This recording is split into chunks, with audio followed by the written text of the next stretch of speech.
I have helped thousands of people find their life work, and today I'm going to give you a roadmap of how you can too. Life work is something that you're born to do, and there's a Japanese term called ikigai. It's cause or the reason to live your life. The first one is accepting yourself. Find your life work is like a journey. There's nothing wrong with not having found it yet. It's almost like finding your romantic partner. Some people meet when you're in the kindergarten. Other people find each other in college. And some people end up meeting in their 70s. So accepting yourself as who you are and where you are is a great step. The second one is digging into your past. What did you love when you were a small child? Did you love playing around? Did you love cooking?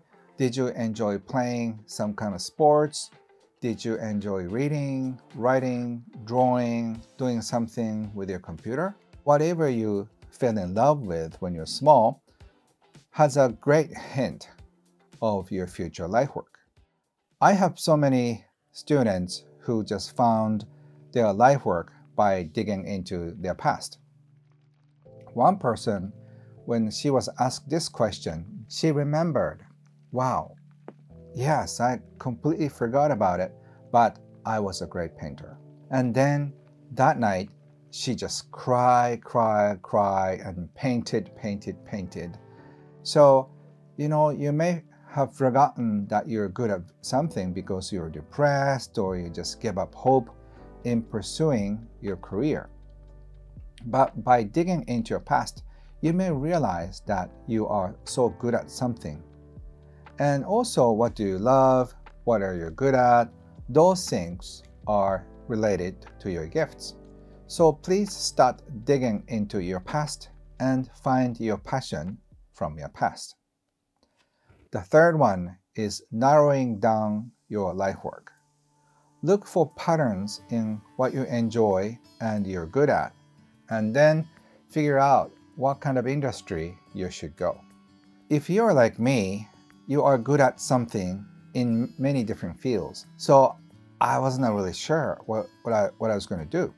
So to narrow down your life work, just come up with 3 things that you love doing. For example, for me, writing, speaking, and consulting. And out of these, I just check myself. Which one do I love more? Writing or speaking? I think writing. And which one do I love more? Writing, consulting, writing. And after just checking what's left, that is something that you're very passionate about. You'll be amazed what kind of things will come out. The fourth one is confronting your emotions. You may have doubt or insecurity, and sometimes you're afraid to go pursue your passion. For example, I wanted to become a writer, but the closer I was writing and become a professional writer, the bigger fear I felt. I was very doubtful about my talent, and all my friends were more talented than me. Would I think that I become a professional writer? Even I have lousy skills. So after confronting these emotions, then you find your way to your life work. 5. Visualize your future. Can you see yourself, like say 5 years from now, that you are a coach, a CEO, whatever you want to be? If you can visualize your future, it's almost like your future is created in somewhere. And then what you have to do is pull that towards yourself or get yourself pulled by this great future. And by keeping this image 24/7, you will know that one day, not so far away from now, you will see this in reality. 6. Take daily action. It sounds a little boring, but this is so important. You don't have to make big changes every day, but just do something symbolic. For example, if you want to be a writer, don't try to write the whole book. Just take a pen or a computer, write down 1 line, 2 lines, maybe one word, but just have this little habit, take daily action, so you're moving toward writing a book as a result. I know some of you who are watching this, you, perfectionist.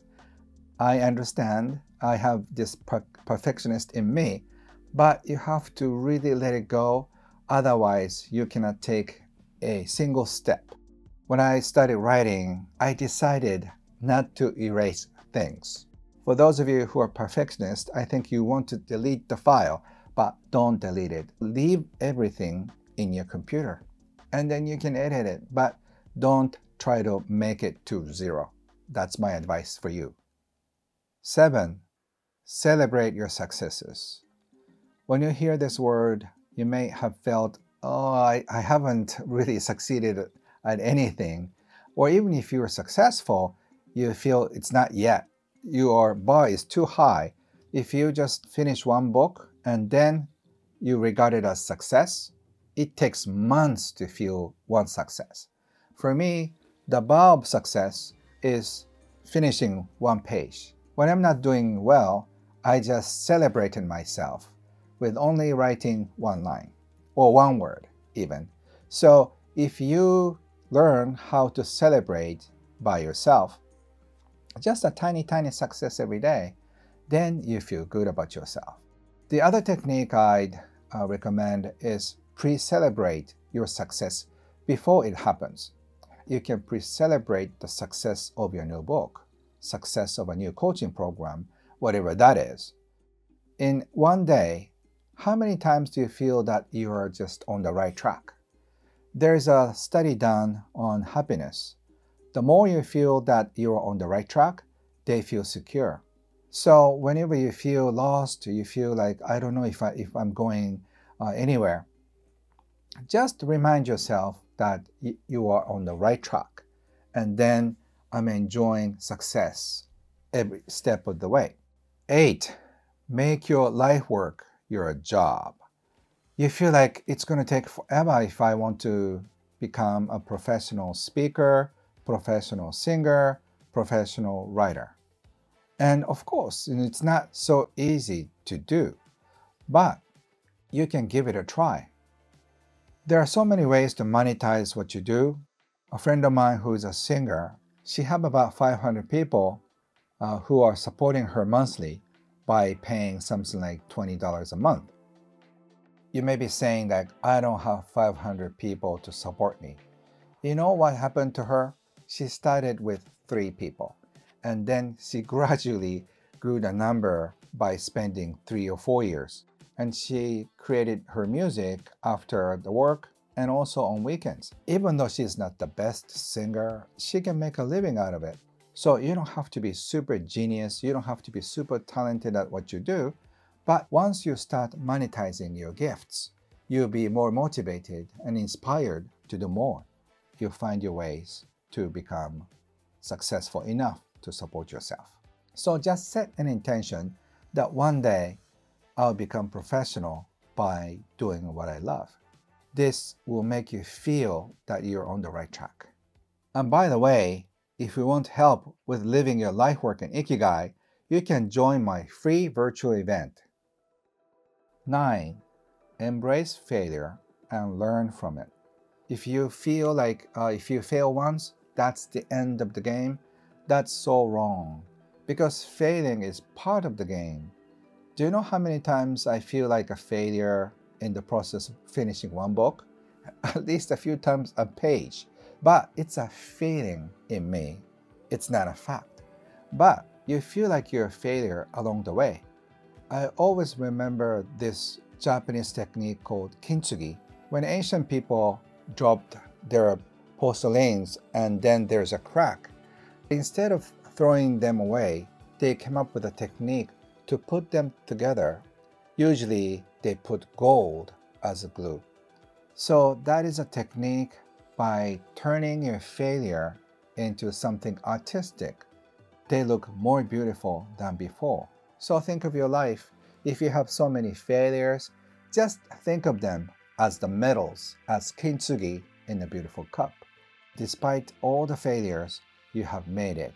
So don't let failures stop you, because they're just making you stronger. They'll make you more attractive as a person too. So enjoy experiencing failures.